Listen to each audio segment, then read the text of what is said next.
Hello everyone. हमारा next topic जो है वो क्वांटिटेटिव रेवोल्यूशन है। Quantitative revolution in geography. Quantitative revolution जैसे हमने क्वांटिटेटिव अप्रोच पढ़ा ज्योग्राफी के अंदर, उसी का एक्सटेंशन है। वही अप्रोच को जब उस अप्रोच ने जो है वो एक रेवोल्यूशन लाया ज्योग्राफी के अंदर, उसको हम कहते हैं क्वांटिटेटिव रेवोल्यूशन। इसमें क्या था कि क्वांटिटेटिव रेवोल्यूशन के अंदर जो हमारे पास ये क्वांटिटेटिव रेवोल्यूशन किस तरीके से था कि more than 200 years, almost for more than 200 years we have किया।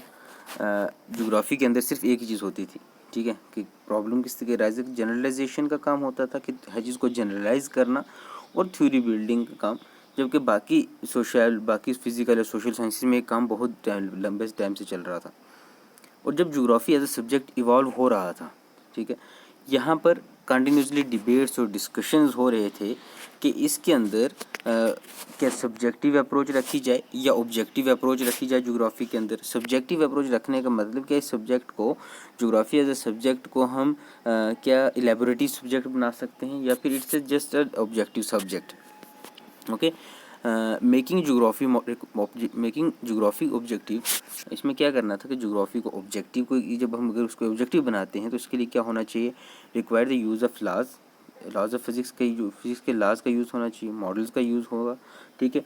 और इस वजह से क्या होगा, which shifted the focus of scholars toward the quantitative revolution. अब इस चीज़ ने स्कॉलर्स का जो ध्यान था वो क्वांटिटेटिव रेवोल्यूशन की तरफ खींचा, ताकि ज्योग्राफी को क्या एक साइंटिफिक सब्जेक्ट बनाया जाए, ठीक है।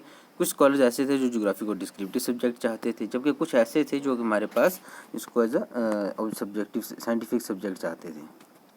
लेकिन after the second world war geographers, specially जो डेवलप्ड कंट्रीज़ के ज्योग्राफर्स थे, उन्होंने ज्योग्राफी के significance of using mathematical language, यहाँ पर मैथमेटिकल लैंग्वेज का यूज़ होना सिग्निफिकेंस समझा।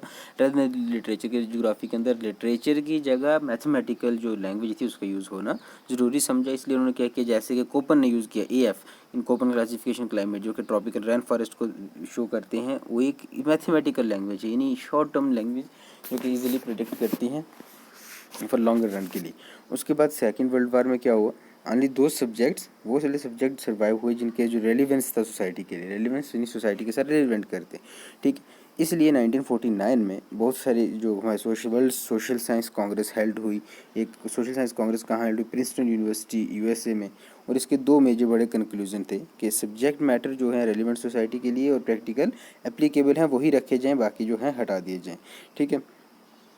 क्या कहते हैं, approach has become obsolete the change socio economic situation, ठीक है।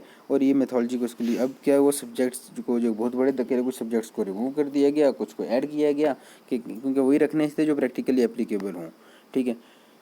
और उसके बाद ज्योग्राफी को बहुत सारी यूनिवर्सिटी से हटा दिया गया, ठीक है। फिर सेकंड वर्ल्ड वार में क्वांटिटेटिव रेवोल्यूशन को बाद after the second world quantitative revolution जो था वो बड़ा सामने आया, ठीक है। और जो अमेरिकन और कैनेडियन यूनिवर्सिटी ने जो ड्रॉप कर दी थी ज्योग्राफी को, क्योंकि ये सोचते वो, ये उनका ये मानना था कि नोमोथेटिक अप्रोच, सिंगल अप्रोच जो है वो काम कर रही है। Geographers themselves wanted geography to be at par with physical science. अब ज्योग्राफर्स भी ये चाहते थे कि ज्योग्राफी जो है फिजिकल साइंसेस के सब्जेक्ट को पार कर दे। लेकिन 1949 की जो कांग्रेस हुई उसने क्या किया कि सोशल साइंस को to adopt quantitative method, a tool for scientific inquiry.